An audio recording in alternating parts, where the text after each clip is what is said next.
বড় মাথা আছে বলে সঞ্জয়কে নামানো হয়েছে। আবার কি বড় মাথা নেই? সন্দীপ ঘোষ ধোয়া তুলসী পাতা, মমতা ব্যানার্জি ধোয়া তুলসী পাতা, ওই যে কি কি শ্যামাপদ না কি ডাক্তার ছিল সে ধোয়া তুলসী পাতা।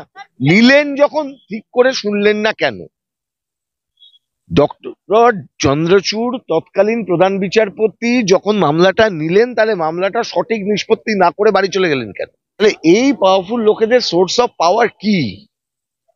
পশ্চিমবাংলার যে কোনো দুর্নীতিগ্রস্ত বদমাইশ, গুন্ডা, মস্তান, খুনি, দাগি, এদের সোর্স অফ পাওয়ার ওই কালীঘাটের আছে মমতা। প্রশ্নটা হচ্ছে মুখ্যমন্ত্রী এখানে ওনার জমিদারি চালাচ্ছেন, ব্যক্তিগত জমিদারি। ওটা রাজনৈতিক দল নন, উনি সরকার চালান না, উনি জমিদারি চালাচ্ছেন ওখান থেকে বসে। যা হচ্ছে হচ্ছে। পশ্চিমবঙ্গে সঞ্জয় রায়দের মতন প্রত্যেকটা ক্রিমিনাল মামলা খুঁজুন, একটা করে সঞ্জয় রায়কে পাবেন, যাকে মমতা ব্যানার্জি নিয়ে আসে একে বলির পাঠা বানিয়ে মামলাটাকে ধ্বংস করা, মূল আসামিরা যাতে উঠতে না পারে ধরা। আরজি কর তো পাবলিক নয়, আরজি করের ঘটনায় তো পরিষ্কার বোঝা যাচ্ছে তো সন্দীপের অ্যাটাক, মানে সন্দীপ এবং তার বাহিনীর যে অ্যাটাক। আরে এখনো পর্যন্ত যদি বামফ্রন্টের ভুল ধরে আপনাকে বাঁচতে হয়, আপনি পদত্যাগ করুন, এমনিতেই ভাইপো কদিন বাদে ফেলবে, আপনি এত কথা বলছেন কিসের গর্বে? ডিসপোজ করতে পারতেন, হাইকোর্টের কাছে ফেরত পাঠাতে পারতেন। তিনি গাইডলাইন করবেন কি, উনি ওই কি ন্যাশনাল টাস্ক ফোর্স বানাবেন, তারা করবেন, কোনো অসুবিধা নেই, করুন। কিন্তু ওই অভয়ার হত্যা এবং ধর্ষণ মামলার যে তদন্তের উপর কলকাতা হাইকোর্ট যে মামলা শুনছে, সেই মামলা কলকাতা হাইকোর্টে পাঠিয়ে দেওয়াটাই খুব জরুরি ছিল। বাকিটা উনি দেখতেন ওখানে। আরজি করে সঞ্জয় রায়ের ফাঁসির আবেদন করে রাজ্য সরকার যে আবেদন করেছিল তা খারিজ করে দিল হাইকোর্ট। তারই সঙ্গে আজ সুপ্রিম কোর্টে তার মা বাবা দ্বারস্থ হয়েছিল। এখনই নাকি শোনার প্রয়োজন নেই, অত ইম্পর্টেন্ট মামলা নয়, এমনটাই জানিয়েছে সুপ্রিম কোর্ট। আমার সঙ্গে রয়েছেন আইনজীবী সব্যসাচী চ্যাটার্জি, কথা বলবো দাদার সাথে। দাদা, সুপ্রিম কোর্ট আজকেই জানিয়েছে যে অতটা ইম্পর্টেন্ট এই মামলাটা নয়, যে আজই শুনতে হবে। প্রশ্ন হচ্ছে, আমি সুপ্রিম কোর্টের শুনানি আজকে কি হয়েছে আমি জানি না, আমি ফলে কি বলেছেন সে বিষয়ে আমি মন্তব্য করব না।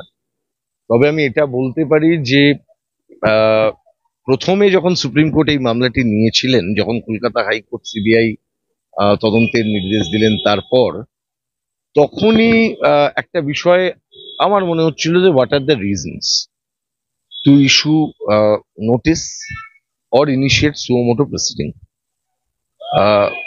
কোনো জায়গায় কি ভুল করে ফেলছেন, যেটা মনে হয়েছিল তার কারণ হচ্ছে যে আমরা দেখেছি যে সুপ্রিম কোর্ট এই ম্যাটারটা নেবার সময় তাদের মাথায় থেকেছে ডাক্তারবাবু বা হেলথ ওয়ার্কার্স এর যে উপর যে অ্যাটাক হয় সারা দেশে, সেই অ্যাটাক গুলোকে ধরে। কিন্তু আরজি করের ঘটনা ঠিক ওই ধরনের অ্যাটাক নয়, মানে যে অ্যাটাকটাকে আমরা ডাক্তারবাবুদের উপর যে ইনক্রিজিং অ্যাটাক উত্তরপ্রদেশে হয়েছে কিছুদিন আগে, পশ্চিমবঙ্গে হয়েছে, অন্যান্য জায়গাতে হচ্ছে, যে রোগীর আত্মীয় স্বজন গিয়ে মারছেন, অন্য কেউ গিয়ে হচ্ছে পাবলিক অ্যাটাক, সেইটাকে রোকবার জন্য। কিন্তু আরজি কর তো পাবলিক নয়, আরজি করের ঘটনায় তো পরিষ্কার বোঝা যাচ্ছে তো সন্দীপের অ্যাটাক, মানে সন্দীপ এবং তার বাহিনীর যে অ্যাটাক। এটা খুব পরিষ্কার করে বুঝতে হবে, এই বাহিনী তো এমনি এমনি চলতে পারে না। সন্দীপ ঘোষ যে কতটা পাওয়ারফুল সেটা কলকাতা হাইকোর্টের ডিভিশন বেঞ্চ বুঝেছিলেন, মাননীয় প্রধান বিচারপতির ডিভিশন বেঞ্চ। যে লোকটি ইমিডিয়েটলি ট্রান্সফার হয়ে গেলেন, যে এত পাওয়ারফুল লোক এই ঘটনা ঘটার পর। তাহলে এই পাওয়ারফুল লোকেদের সোর্স অফ পাওয়ার কি? পশ্চিমবাংলার যে কোনো দুর্নীতিগ্রস্ত বদমাইশ, গুন্ডা, মস্তান, খুনি, দাগি, এদের সোর্স অফ পাওয়ার ওই কালীঘাটের আছে মমতা। এই মমতা বন্দ্যোপাধ্যায় এমন একটা বস্তু তৈরি করেছে দুর্নীতিগ্রস্তদেরকে মাথায় তুলে রেখে, কারণ এর বাইরে ওর কোনো অস্তিত্ব নেই। এরা আছে বলে ওর সিস্টেমটা চলে, ওর ইকোসিস্টেমটাই দুর্নীতির মধ্যে দিয়ে চলে। না, নিতে পারে, আমি ওই নিয়ে বলছি না, কিন্তু নিলেন যখন ঠিক করে শুনলেন না কেন? ডক্টর চন্দ্রচূড় তৎকালীন প্রধান বিচারপতি যখন মামলাটা নিলেন, তাহলে মামলাটা সঠিক নিষ্পত্তি না করে বাড়ি চলে গেলেন কেন? তিনি তো নির্দিষ্টভাবে এই মামলাটি মনিটরিং করছিলেন, মনিটরিং করে সেই রিপোর্ট সম্পর্কে কেন তার রিফ্লেকশন তিনি দিলেন না? তিনি কেন বললেন না কি কি দরকার? ডিসপোজ করতে পারতেন, হাইকোর্টের কাছে ফেরত পাঠাতে পারতেন। তিনি গাইডলাইন করবেন কি, উনি ওই কি ন্যাশনাল টাস্ক ফোর্স বানাবেন, তারা করবেন, কোনো অসুবিধা নেই, করুন। কিন্তু ওই অভয়ার হত্যা এবং ধর্ষণ মামলার যে তদন্তের উপর কলকাতা হাইকোর্ট যে মামলা শুনছে, সেই মামলা কলকাতা হাইকোর্টে পাঠিয়ে দেওয়াটাই খুব জরুরি ছিল। বাকিটা উনি দেখতেন ওখানে। সারা দেশের স্বাস্থ্যকর্মীদের দাবি, আমি জানি না এই বিচলিত কি বিচলিত নন, এটা তো আমি দেখিনি, আমি ফলে বলতে পারবো না কি এমন রিপোর্ট। কিন্তু চোখের সামনে যা দেখছি তাতে এটা পরিষ্কার বোঝা যাচ্ছে যে everything is not in order. In অর্ডারে নেই, ডিসঅর্ডারে আছে যা চলছে। সচিদা একটা জিনিস বলছি, এই সঞ্জয় রায়ের ফাঁসি দিয়ে কি মুখ বন্ধ করার চেষ্টা হচ্ছে? আমি আবার বলছি, পশ্চিমবঙ্গে সঞ্জয় রায়দের মতন প্রত্যেকটা ক্রিমিনাল মামলা খুঁজুন, একটা করে সঞ্জয় রায়কে পাবেন যাকে মমতা ব্যানার্জি নিয়ে আসে একে বলির পাঁঠা বানিয়ে মামলাটাকে ধ্বংস করা, মূল আসামিরা যাতে উঠতে না পারে, ধরা না পড়ে। এটা এক সঞ্জয় রায় নয়, এর আগে অনেক সঞ্জয় রায় আমরা দেখেছি এইরকম করে করা হয়। কিন্তু দেখো, আরে মমতা ব্যানার্জি ওই দালালগুলোকে নিয়ে সেই সময় ওই কি ধনঞ্জয় চ্যাটার্জির ফাঁসির সময় রাস্তায় লোককে নামিয়েছিল। আমার কাছে ফাঁসি না ফাঁসি নয় এটা উত্তর নয়, বিচার না বিচার নয়। সঞ্জয় রায় একদম নিষ্পাপ শিশু হতে পারে, খালাস হয়ে যেতে পারে, যা খুশি হতে পারে, সাজা হতে পারে, কিন্তু সাজা খালাস সেটা হবে, বিচার দৃশ্যত হওয়াটা দরকার। Justice has to be seen. আমি বলছি আজকে তো চার্জ গঠনও হলো না সন্দীপ ঘোষের বিরুদ্ধে। না সেটা তো আমাদের ডিভিশন বেঞ্চ শুনছেন, তারা বলেছেন যে ডকুমেন্টস নিয়ে যা প্রশ্ন করেছেন এবং তারা যাতে এই প্রক্রিয়া এগোতে পারে তার জন্য যাবতীয় নির্দেশ ডিভিশন বেঞ্চ দিচ্ছেন। আরে বড় মাথা আছে বলে সঞ্জয়কে নামানো হয়েছে, আবার কি বড় মাথা নেই? সন্দীপ ঘোষ ধোয়া তুলসী পাতা, মমতা ব্যানার্জি ধোয়া তুলসী পাতা, ওই যে কি কি শ্যামাপদ না কি ডাক্তার ছিল সে ধোয়া তুলসী পাতা, ওই যে যে যে লোকগুলোর ওই কাটল নর্থ বেঙ্গল সব ধোয়া তুলসী পাতা, জলপাইগুড়িতে যেটা ব্যবসা করে ওটা ধোয়া তুলসী পাতা। আরে শুনুন, যারা মর্গের মরা নিয়ে বিক্রি করতে পারে তারা অমানুষ, তারা মানুষ নয়। আগে বলুন কে কোন ব্যক্তি মর্গ থেকে মরা নিয়ে বিক্রি করে? কোন সুস্থ স্বাভাবিক লোক পারে? ওটা নিয়ে ব্যবসা করছে, সেই ব্যবসার পয়সা খাচ্ছে, তাকে সুস্থ স্বাভাবিক বলবেন আপনি? তাদের জন্য বাঁচাতে আসছেন।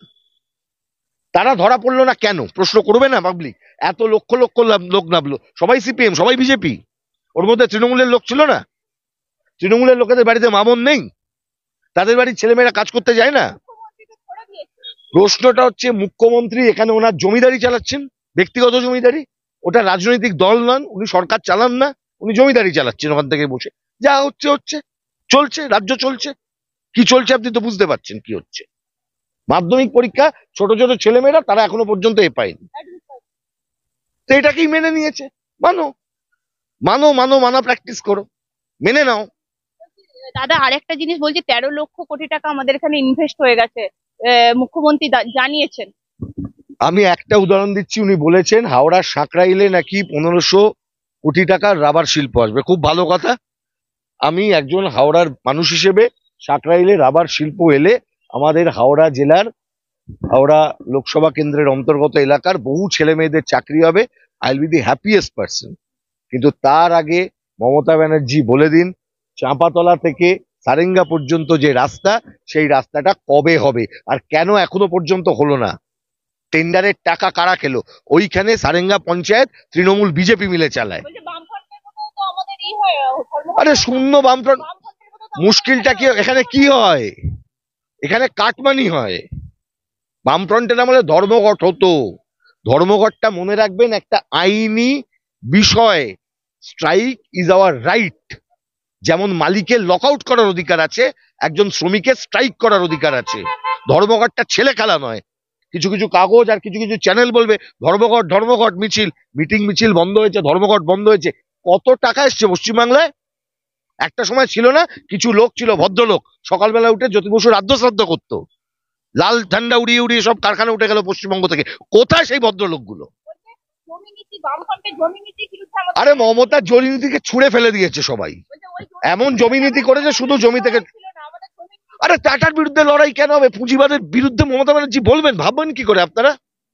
আপনারা ভাবেনটা কিভাবে? মমতা ব্যানার্জিকে কি ভেবেছেন আপনারা? কি ব্রাত্য বসুর চোখে ওই মানে লাল চোখে লেলিন দেখা? আরে এখনো পর্যন্ত যদি বামফ্রন্টের ভুল ধরে আপনাকে বাঁচতে হয়, আপনি পদত্যাগ করুন। এমনিতেই ভাইপো কদিন বাদে ফেলবে, আপনি এত কথা বলছেন কিসের?